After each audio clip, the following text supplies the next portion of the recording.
Hello, everyone. Welcome back to the show. I'm Leighton Grey, and this is Grey Matter. Well, those of you who have been following us know that we've been exploring the relationship between the individual, society, and government and the truth in a series of commentaries. This is another in that series. It's called Slaying the Tarantula. Is Alberta Independence the Antidote to Globalist Tyranny?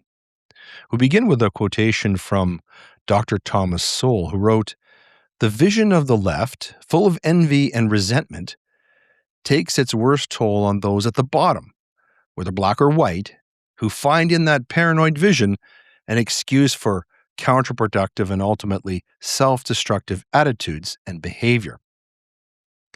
The main goal of the left in any discourse is first to stake out their fake moral high ground.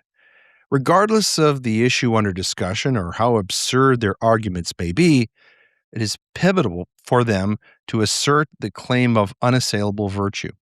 From that perch, like a great poisonous spider, they project sanctimonious venom, condemning the inherent evils of all recalcitrants and their conspiratorial views. It is equally essential to realize that leftists do not actually care about any of their championed people or causes.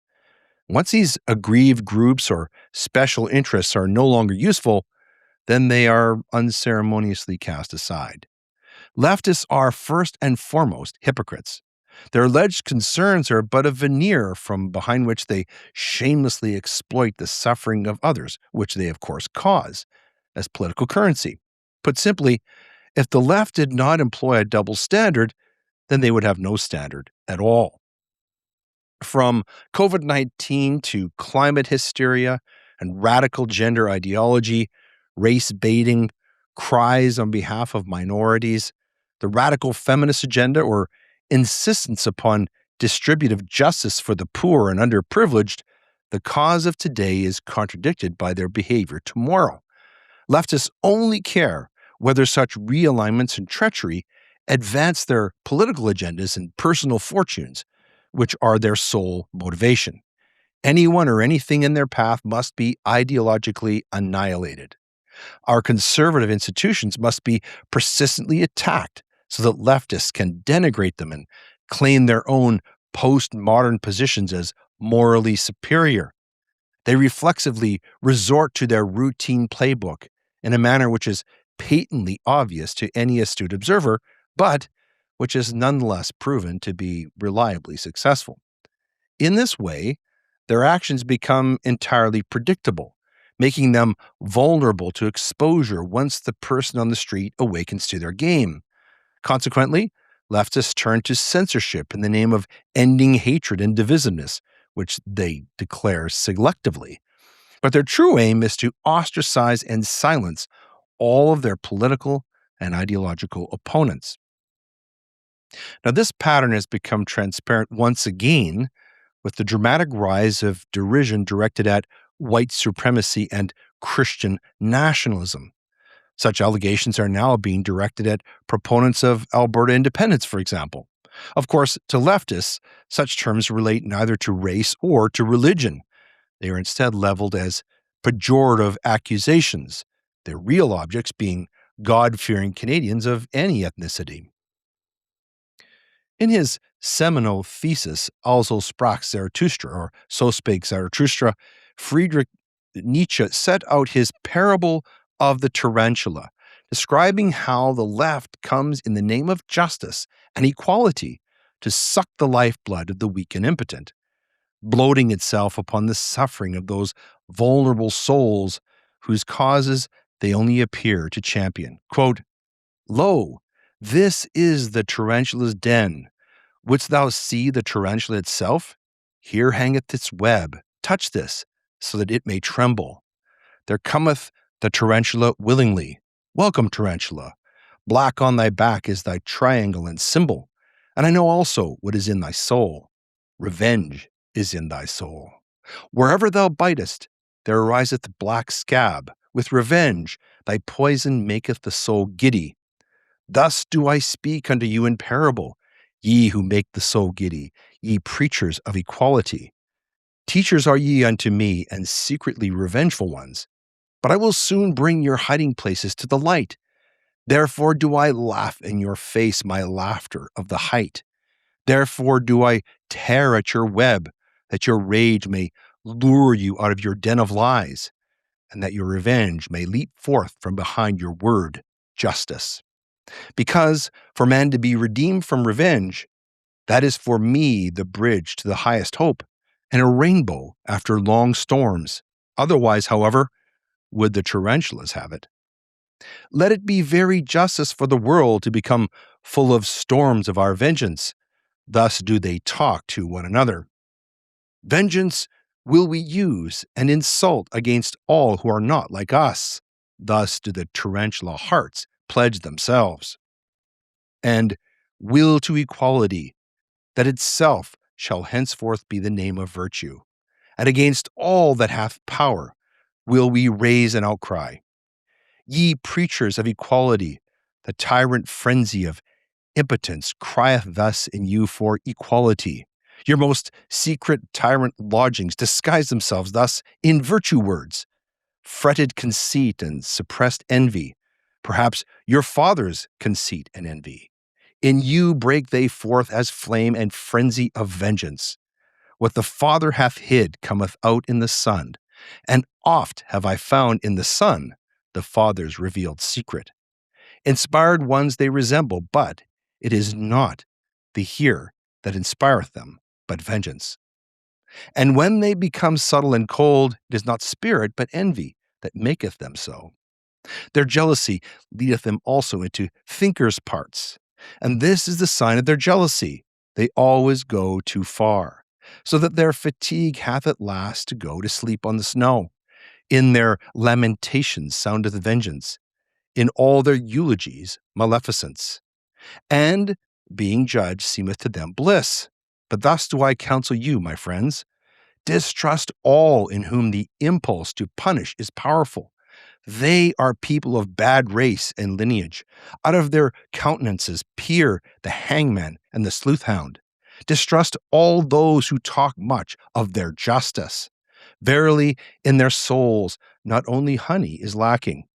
And when they call themselves the good and just, forget not that for them to be Pharisees, nothing is lacking but power. My friends, I will not be mixed up and confounded with others. There are those who preach my doctrine of life and are at the same time preachers of equality and tarantulas, that they speak in favor of life, though they sit in their den, these poison spiders, and withdrawn from life, is because they would thereby do injury. To those would they thereby do injury who have power at present, for with those the preaching of death is still most at home. Were it otherwise, then would the tarantulas teach otherwise. And they themselves were formerly the best world maligners and heretic burners. With these preachers of equality will I not be mixed up and confounded. For thus speaketh justice unto men. Men are not equal, and neither shall they become so. What would be my love to the Superman if I spake otherwise? On 1,000 bridges and piers shall they throng to the future, and always shall there be more war and inequality among them. Thus doth my great love make me speak. Inventors of figures and phantoms shall they be in their hostilities, and with those figures and phantoms shall they yet fight with each other, the supreme fight. Good and evil, and rich and poor, and high and low, and all names of values. Weapons shall they be, and sounding signs that life must again and again suppress itself. Aloft will it build itself with columns and stairs, life itself. Into remote distances would it gaze, and out towards blissful beauties. Therefore doth it require elevation, and because it requireth elevation, therefore doth it require steps, and variance of steps, and climbers. To rise striveth life, and in rising to surpass itself. Behold, my friends, here where the tarantula's den is, riseth aloft an ancient temple ruin. Just behold it with enlightened eyes. Verily, He who here towered aloft his thoughts in stone knew as well as the wisest ones about the secret of life, that there is struggle and inequality even in beauty, and war for power and supremacy. That doth he here teach us in the plainest parable. How divinely do vault and arch here contrast in struggle.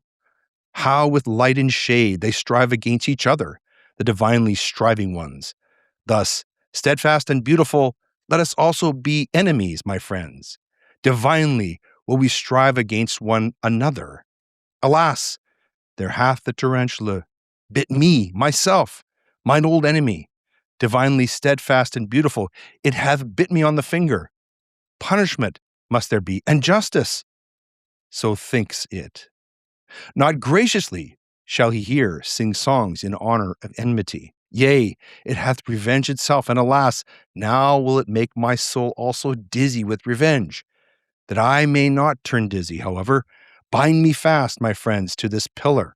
Rather will I be a pillar saint than a whirl of vengeance. Verily, no cyclone or whirlwind is Zarathustra, and if he be a dancer, he is not at all a tarantula dancer. End quote. Historically, the globalist tarantula has attacked the very concept of oikophilia, the love of God, of family and country, claiming that it upholds arrogance and hostility towards multiculturalism. Allegedly, old stock Canadians hold everyone else in contempt and seek to expunge them or even commit genocide. The laughable absurdity of this argument has rendered it ineffective to their agenda of division and acrimony. Leftists were thus compelled to conjure demeaning labels by which to recast pro-Western sentiment as something vile and even dangerous. This is where terms like white supremacist and Christian nationalist were conceived. If they were at all authentic, then they might well echo the dangers of Nazi genocide or the mass slaughter that occurred during the Spanish Inquisition. Of course, fomenting such fears only furthers the tarantula's objectives rather nicely. There has been a marked increase in the use of such phrases by leftist ideologues recently in this country and in Alberta particularly. It is thus imperative for us to look beyond the tarantula's sanctimony, to focus instead upon the truly evil intentions of those who use these accusations to achieve political ends. They are clearly afraid that we have begun to be weary of their onslaught and the damage it has caused to our cherished institutions, impacting every aspect of our daily lives. As we increasingly awaken to this peril and its root causes, a nostalgia for the former greatness of our nation and our province only grows. In Alberta, 300,000 people signed a petition in favor of holding a referendum on independence. The decision of a Trudeau-appointed judge to stop the petition only angered its many supporters. Any longing to rehabilitate our nation from its current descent into moral and cultural depravity must be ruthlessly mocked by the tarantula and its bureaucratic lesser spiders. Ironically, the hate and subjugation of working-class Canadians and Albertans by our rulers are the very weapons which leftists use to empower themselves and to trample the rights and freedoms of others, just like Nietzsche's tarantula. It has ever been thus. As leftists, their entire worldview, their Weltanschauung, is premised upon the venal lies of Marxism. Facing this menacing pall as it overtakes our major institutions, we must all ponder what we can possibly do to prevent complete loss of our cherished rights, freedoms, and opportunities to live our lives in peace and liberty. Those of us who seek to live in a free and prosperous nation do not just do so for our own sakes, but also for those who stand to benefit from the rising tide of nationalism, irrespective of ethnic background or church affiliation. It was the noble Western ideals of the Judeo-Christian principles upon which it was founded that have provided the greatest good to so many generations of Canadians and Albertans. This is the very message that must resound throughout our land. In defiance of the tarantula and its duplicitous malevolence, which is really just a reflection of the true hate and bigotry lurking within their own dark, spidery souls. With the rise of political correctness and woke mentality, we are all less prosperous and free than we once were. Many of us raised in the 1970s, 80s, and 90s grew up in an atmosphere of order and respect, and we're happier and healthier for it. Freedom and prosperity entail acting and thinking independently, without restriction or regimentation. But recent polling suggests that a large percentage of us now have little concept of freedom. Otherwise, we could not possibly support leftists like Mr. Carney and Mr. Nietzsche, who are intent upon expanding the size and power of government. Too many of us have become content with the structure of identity politics, political correctness, and oxymoronic woke thinking. The road back from serfdom to sovereignty for Albertans, and indeed for all of Canada, if they would but follow our lead, begins with what the Premier of Alberta has done by defying the restrictions which the Carney Liberals daily impose upon our lives. Everything from holding firearms, asserting parental rights over education, posting what we like online, supporting religious freedom on LGBTQ matters, to rejecting affirmative action, multiculturalism, and the radical climate change agenda. Freedom and prosperity are the twin lodestars which must guide our every decision. The first such important decision for Albertans must be to support independence from Canada. This shall be a grand first step toward reclamation and conservation of everything we hold dear. It is the spear that we will collectively use to slay the tarantula in whose web we are all, quite unexpectedly, but still inextricably trapped. So why then is independence necessary for Alberta, and indeed for the potential survival of the Canada that we knew and loved? Well, independence is the only way to escape the clutches of the tarantula and the monetary political web that has been spun without our knowledge or consent.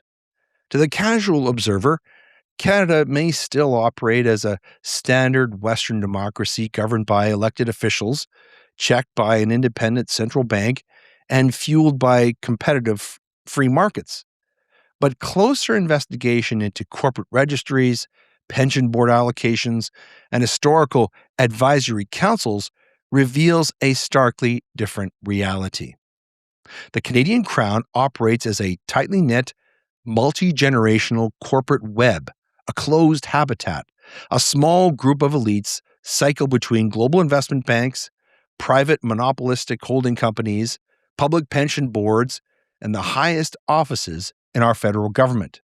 Their shared objective is systemic elimination of financial risk for elite pools of global capital, funded via socialization of costs domestically, with the resulting profits deployed into state-backed networks in China. This is but part of the web Mr. Carney has spun during his recent visits to China earlier this year, and explains why he refuses to divulge any details of the agreements he bound Canada to with the CCP. The tarantula's web does not begin in Ottawa, however. Its spawning grounds are the executive boardrooms of Wall Street and global management consultancies. These serve as intellectual training grounds, shaping the technocrats, the tiny offspring spiders who treat sovereign nations as corporate balance sheets. Before entering politics and becoming our prime minister, Carney spent 13 years at Goldman Sachs. He even climbed to become managing director of investment banking there. His subsequent terms governing both the Bank of Canada and the Bank of England, alongside board positions at Stripe and Bloomberg, solidified the tarantula's ideology, namely that national economies are vehicles optimized through global private credit, corporate consolidation, and state-subsidized green investment markets. As the former global managing director of McKinsey and Company, Dominic Barton specialized in advising multinational conglomerates on structural scaling. His transition into the Canadian public sphere as chair of the Federal Advisory Council on Economic Growth provided the direct legislative runway for the corporatist shift. For such corporate monopolies to generate massive, risk-free returns, they require an artificial explosion in domestic demand for real estate, banking services, telecom infrastructure, and utility grids. And this is yet another part of the tarantula's web. This fake demand was intentionally created by an aggressive lobbying framework. Barton and Mark Wiseman, former head of active equities at BlackRock, founded something called the Century Initiative, which successfully lobbied the federal government of Canada to radically alter Canadian demographic policy. Their stated goal? To aggressively scale our population to 100 millions by the year 2100. The receipts are all there. Just Google www.centuryinitiative.ca. This artificial population surge was not accompanied by a matching expansion of public housing, healthcare, or municipal transit, however. This created an immediate, compounding resource scarcity. For working people, this meant skyrocketing rental costs and suppressed wages due to an oversupply of labor.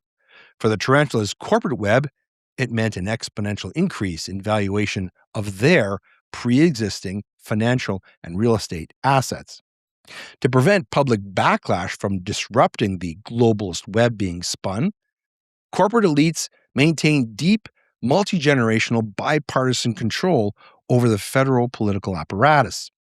The absolute epicenter of this political web is Power Corporation of Canada, a multi-billion-dollar holding giant controlled by the Desmarais family. Power Corp has historically neutralized political risk by ensuring that the prime minister entering office is deeply connected to their boardroom through literal family bloodlines, direct past paychecks, or foundation funding. The bloodline begins with Jean Chrétien, and this is not a passive political friendship. It is a literal family tree. Chrétien's daughter, Francais Chrétien, married André Desmarais, the CEO and deputy chairman of Power Corp. Chrétien's chief policy architect and political organizer, John Ray, simultaneously served as executive VP of, you guessed it, Power Corp. Then there are the paychecks. Before becoming prime minister in 1984, Brian Mulroney was a well-paid labor lawyer retained by the Desmarais family. The moment he left office, Power Corp made him a senior board advisor. Former Liberal Prime Minister Paul Martin was once employed within Power Corp as a high-level executive. He later purchased Canada Steamship Lines from them in a lucrative deal that established his own massive personal fortune. Then he became our finance minister and then our prime minister. Well, what about the foundations? Power Corp executives and Desmarais family members actively sat on the board of directors of the Pierre Elliott Trudeau Foundation, managing and funding the multi-million-dollar asset pool, honoring the family legacy, financing Justin Trudeau's rise through the political ranks. Power Corp's board also engineers regulatory foresight, featuring directors like Paula B. Madoff, a 20-year Goldman Sachs veteran who shares the exact institutional background, ideology, and Wall Street pedigree as Prime Minister Carney. The capital extracted from Canadian consumers via this web does not remain domestic, however. It instead feeds the globalist tarantula. Power Corp has spent 50 years acting as the primary economic pipeline bridging Canadian governance, elite capital, and the CCP. In 1978, Paul Desmarais Sr. went to Beijing to found the Canada-China Business Council, or CCBC. It is an elite corporate lobbying entity that continues to guide Canada's trade policies. André Desmarais, who is Jean Chrétien's son-in-law, sat on the board of CITIC Pacific, the primary investment arm of the CCP, from 1997 to 2014. And Power Corp remains one of the largest foreign shareholders in China Asset Management Corp. This Beijing access has fully infiltrated the Carney government. Official disclosures from Brookfield Asset Management, which Carney chaired prior to entering politics, revealed that the fund holds over $3 billion in sensitive investments inside CCP-linked infrastructure and real estate. Federal committee scrutiny revealed that Brookfield owes $250 million to a CCP-controlled bank. This creates a direct financial chain between Carney's former corporate home and the CCP. Concurrently, Carney has pushed policy frameworks to significantly accelerate and expand bilateral trade, setting an aggressive goal to double exports to China. Well, when the artificial population boom triggered a desperate need for national infrastructure, the state claimed public coffers were empty. Rather than fund such infrastructure through traditional low-cost public bonds, the state deployed a mechanism designed to enrich private asset managers instead. Freedom of Information disclosures revealed that federal cabinet ministers worked with BlackRock executives to construct the Canada Infrastructure Bank, or CIB. Its business model is socializing the risk, privatizing the profit.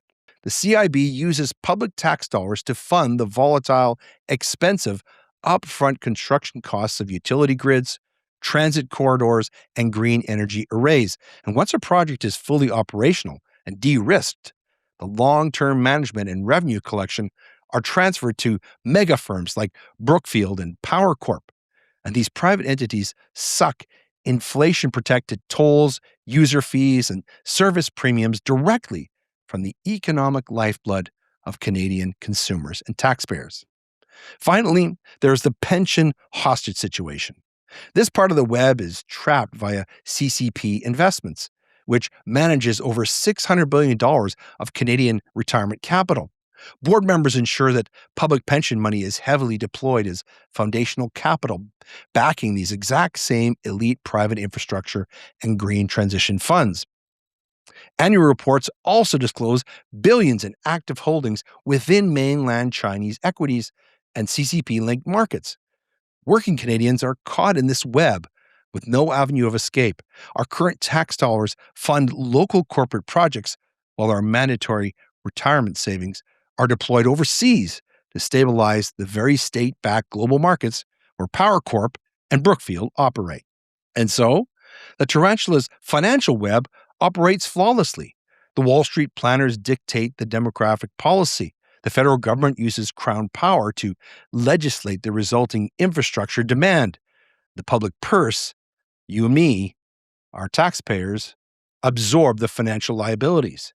The private monopolies feed on the guaranteed consumer revenue, and the final wealth is sucked by the globalist spider into high-yield assets linked directly to China. Since the public pension security is intentionally bound to the financial success of these mega funds, the Crown is incapable of breaking up these monopolies.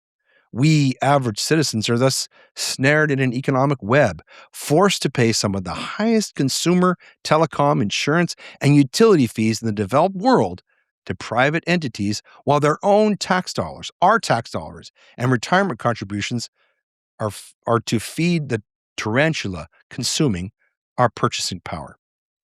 No election, no media campaign, no judicial decision, or even a public protest on the scale of the Freedom Convoy can slay the globalist tarantula now consuming Canada, or destroy the political and economic web enriching our so-called elites, our rulers. Only a sea change in the structure of Canada can disentangle us from the clutches of this evil enemy.